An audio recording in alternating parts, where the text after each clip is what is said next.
Spent 16 years keeping that plant from burning down. Not metaphorically, literally.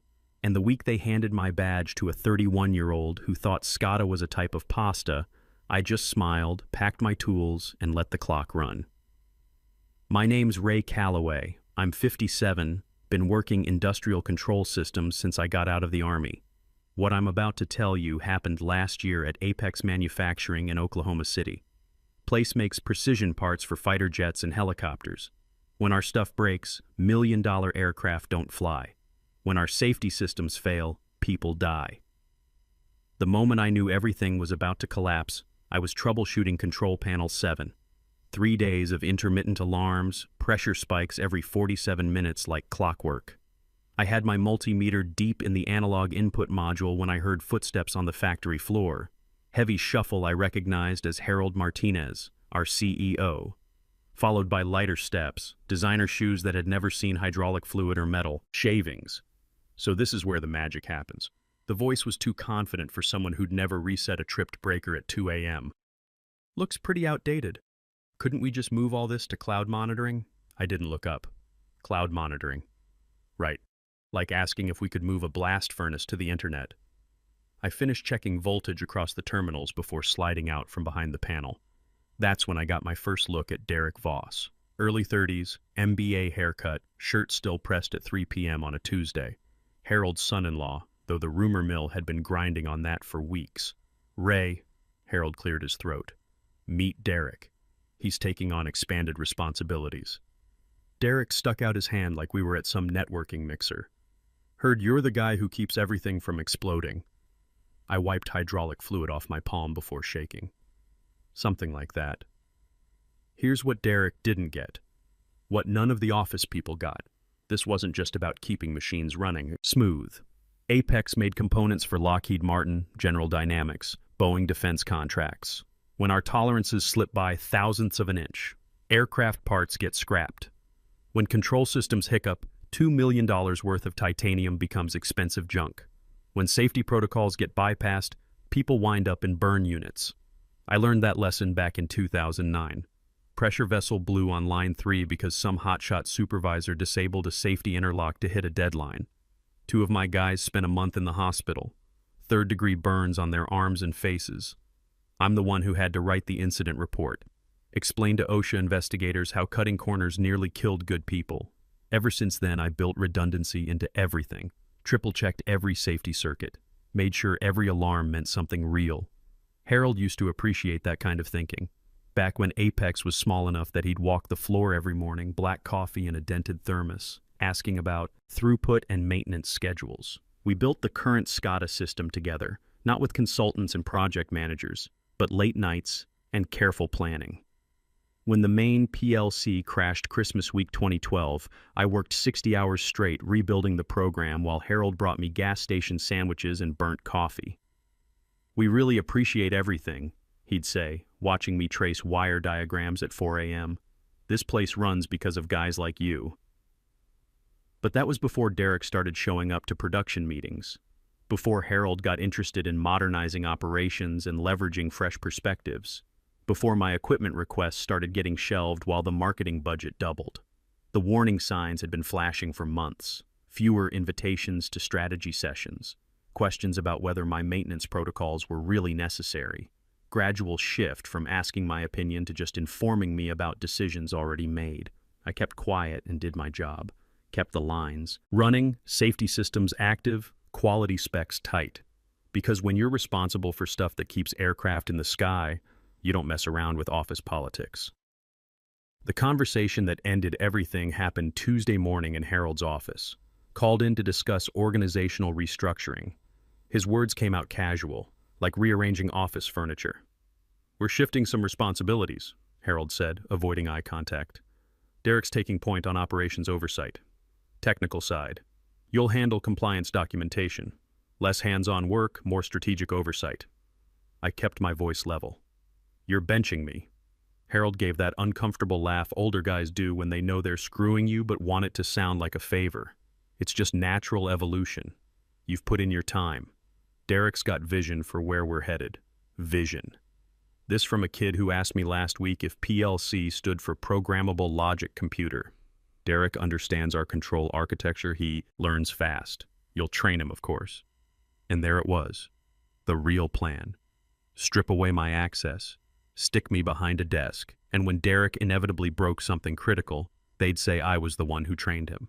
I signed off. I was responsible for whatever went sideways, but I wasn't sticking around to be anybody's fall guy. That night, I sat at my kitchen table with a glass of bourbon and my contract file. 16 years of amendments, raises, benefit updates. Most people sign once and forget about it. I read every word. Always have. Buried on page 23 of my 2009 revision was Clause 11.7b, written after the pressure vessel incident, when Harold wanted to make sure I'd never leave. Single sentence that seemed mostly symbolic back then. Involuntary reassignment to non-equivalent technical role activates accelerated compensation provisions with full severance calculation. In 2009, my deferred comp was mostly theoretical. Stock options in a small manufacturing outfit, performance, bonuses tied to safety metrics.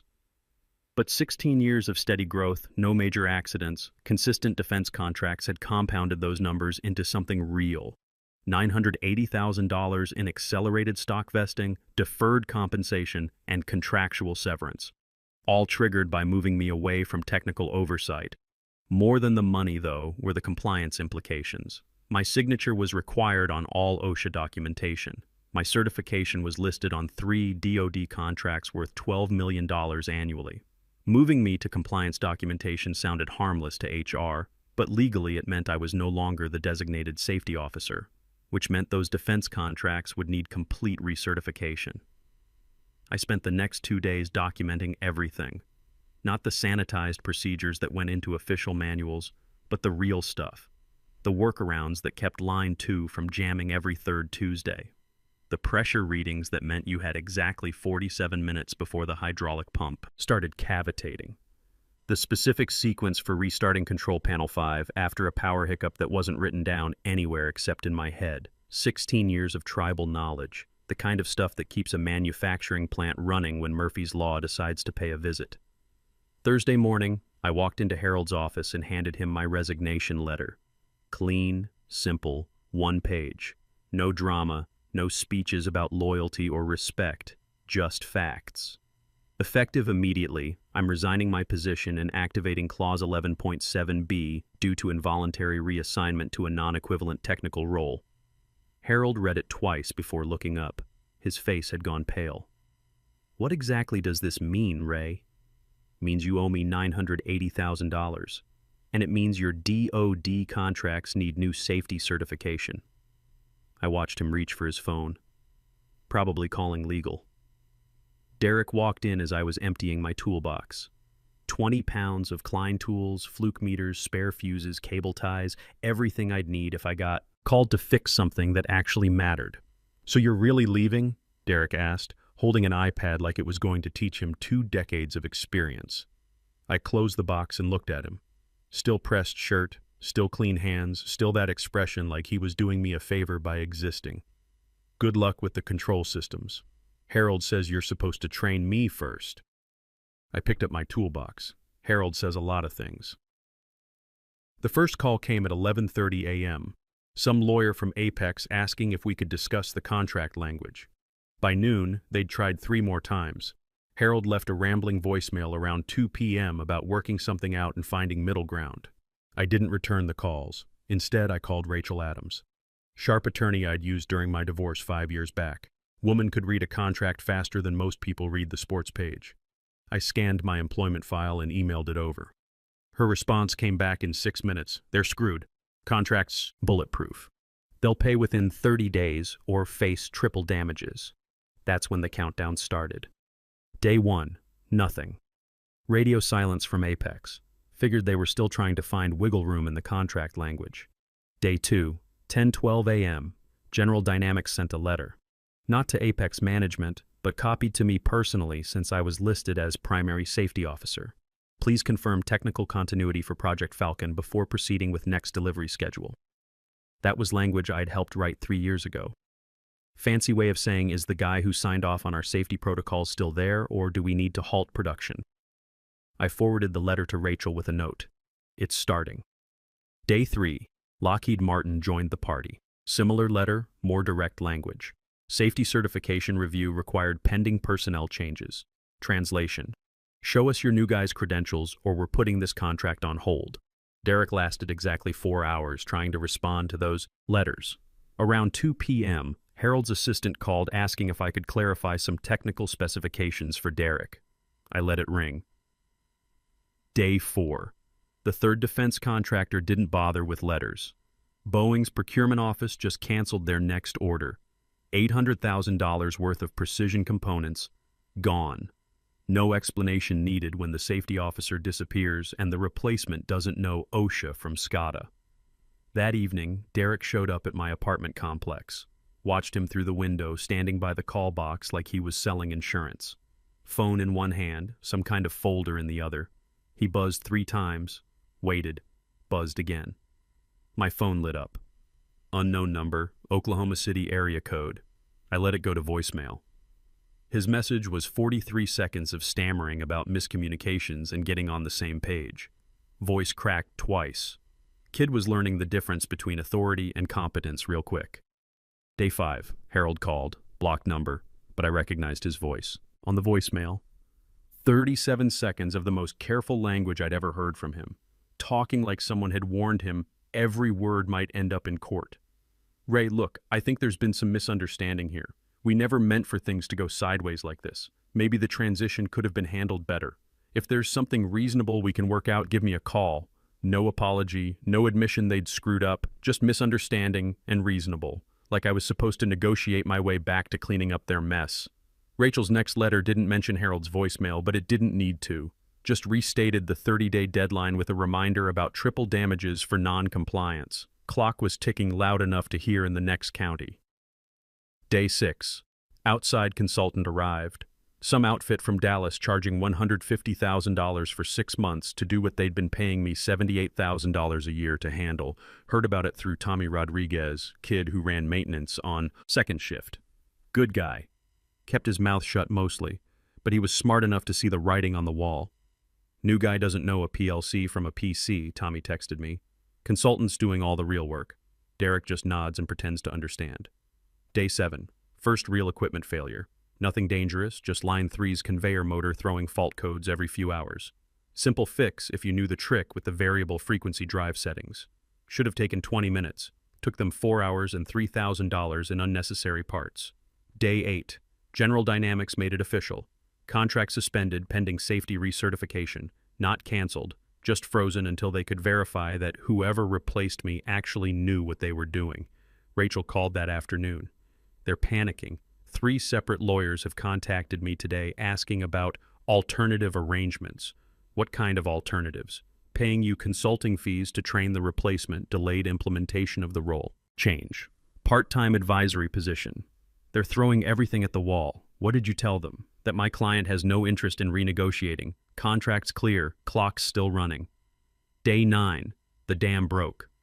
Lockheed Martin didn't just suspend their contract, they terminated it completely. $4.2 million in annual revenue, gone with a single email marked contract breach, safety compliance failure. Harold called an emergency all-hands meeting that afternoon. Watched the live stream from my kitchen table while eating a sandwich. He looked like he'd aged 5 years in 9 days. Kept tugging at his collar, stumbling over words about temporary setbacks and market adjustments. Derek stood behind him looking green around the gills. Kid probably just realized that playing CEO wasn't like his MBA case studies. Real consequences, real money, real people's jobs on the line.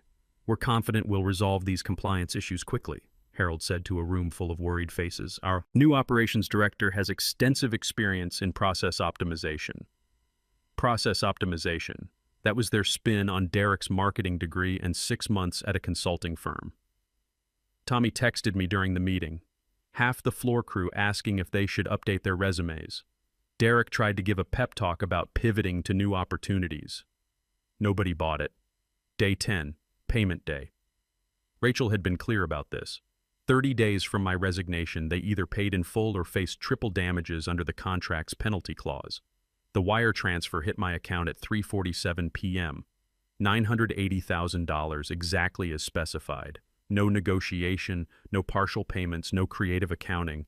Just the full amount, transferred like they were paying a utility bill. I didn't celebrate, didn't call anyone or post anything online, just screenshot the bank statement and filed it with my other documents. That same afternoon, I started making calls. First call, Danny Morrison at Industrial Control. Solutions down in Dallas, guy I'd worked with on a few projects over the years. Solid reputation, understood the difference between quick fixes and proper engineering. Ray, heard you left Apex. They treating you right on the way out? Can't complain. Listen, you still looking for senior guys? I'm thinking about going independent. Independent? Hell, Ray, with your background you could write your own ticket. Defense contractors are screaming for experienced safety engineers. Most of these young guys know software, but they don't understand industrial processes. That's what I figured. Send me whatever RFPs you can't handle. I'll split the referral fee with you. Deal. Give me 2 weeks. I'll have 3 projects for you to look at. Second call. My daughter Madison at Oklahoma State. Junior year mechanical engineering, smart as hell, better work ethic than her old man. Dad, how's the new job situation? Still figuring it out? How's school? Good. Expensive, but good. You sure you don't need me to take out more loans? I know things have been tight since the divorce. I looked at my bank balance. Nearly $1 million sitting there earning interest. Don't worry about the money, kiddo. Focus on your studies. Speaking of which, you interested in a summer internship? Might be starting a consulting business. Really? Dad, that's amazing. What kind of consulting? Industrial automation, safety systems, the boring stuff that keeps factories from exploding, she laughed. Boring to you, maybe. I'd love to learn that side of things. All we get in school is theory. Theory's important, but somebody's got to know how to make it work in the real world. Third call, Tommy Rodriguez. Kid deserved better than waiting for Apex to collapse around him. Ray? Man, it's crazy here. Derek's been in Harold's office all day. Rumor is they're talking layoffs. You looking for a change, Tommy? Depends. You got something in mind? Maybe. How'd you feel about working for yourself instead of some corporate outfit? Doing what? Same stuff you're doing now, just for people who actually appreciate it. I'm starting a consulting firm. Need someone who understands industrial maintenance and isn't afraid to get his hands dirty. Long pause. You serious? Dead serious. Won't be easy at first. Long hours, travel, dealing with different systems every week. But you'd learn more in 6 months than you would in 5 years at Apex. When do we start? That's how Callaway Industrial Consulting was born. Not with a business plan or investor meetings or a fancy office. Just a phone call to a kid who wanted to actually fix things instead of managing them. 2 weeks later, Danny Morrison made good on his promise. 3 projects, all within driving distance, all needing the kind of work I'd been doing for 16 years. Safety audits for a chemical plant in Tulsa. Control system upgrade for a steel mill in Arkansas. Emergency troubleshooting for a food processing facility outside Kansas City. The Kansas City job came first. Conveyor system failure that had shut down their packaging line for 3 days. Management was panicking because they had a major contract delivery due in a week. Took me 4 hours to find the problem. Sensor calibration drift that was throwing false signals to the PLC. Simple fix once you knew where to look, but you had to understand how the whole system integrated. Replaced a $30 sensor and adjusted the logic parameters. Plant was back online by midnight. Saved them $50,000 in penalty fees for late delivery. The plant manager, guy named Steve Patterson, walked me to my truck afterward. Where'd you learn to troubleshoot like that? 16 years of fixing other people's mistakes. You got a card? We could use someone like you on retainer. I handed him one of the business cards I'd printed at FedEx office. Simple design, just the basics. Callaway Industrial Consulting. Ray Callaway, P.E., Industrial Automation and Safety Systems. Professional. Engineer license? Steve asked, reading the card. Got it through the Army, kept it current ever since. Not many people bother with the PE anymore, but it opens doors with government contracts. Army, huh? What unit? Signal Corps. Maintained communication systems for forward operating bases. Different equipment, same principles. Everything's got to work when lives depend on it. Steve nodded. Yeah, I can see that.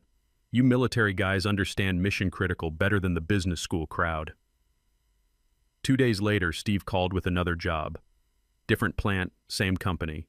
Word was spreading. By the end of my first month, I had more work than I could handle alone. Time to make that call to Tommy. Tommy quit Apex on a Friday, walked into Harold's office, handed in his badge, and told them he was starting his own career.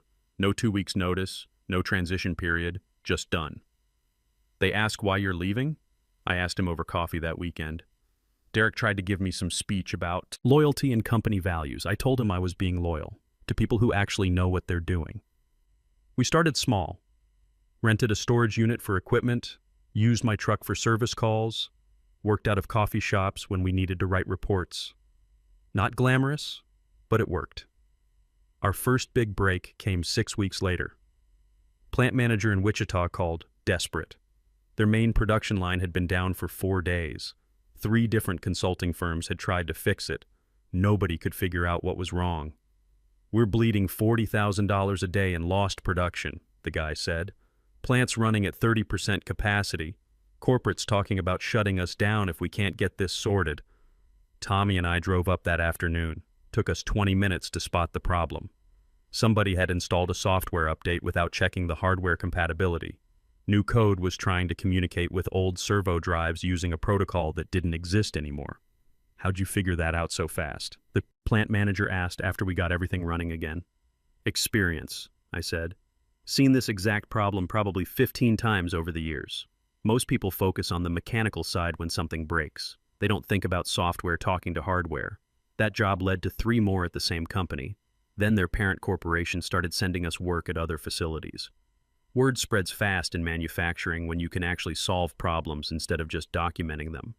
By month 4, we had steady work booked 6 weeks out. Tommy was handling the routine maintenance contracts while I focused on complex troubleshooting and safety audits. We hired our first subcontractor, an electrician named Pete, who understood industrial controls better than most engineers. That's when Harold called. I was replacing a faulty pressure sensor at a plant in Arkansas when my phone rang. Blocked number, but I recognized the voice immediately. Ray, it's Harold Martinez from Apex. I finished tightening the sensor fitting before answering. What can I do for you, Harold? Look, I know things ended badly between us. Maybe I could have handled the transition better.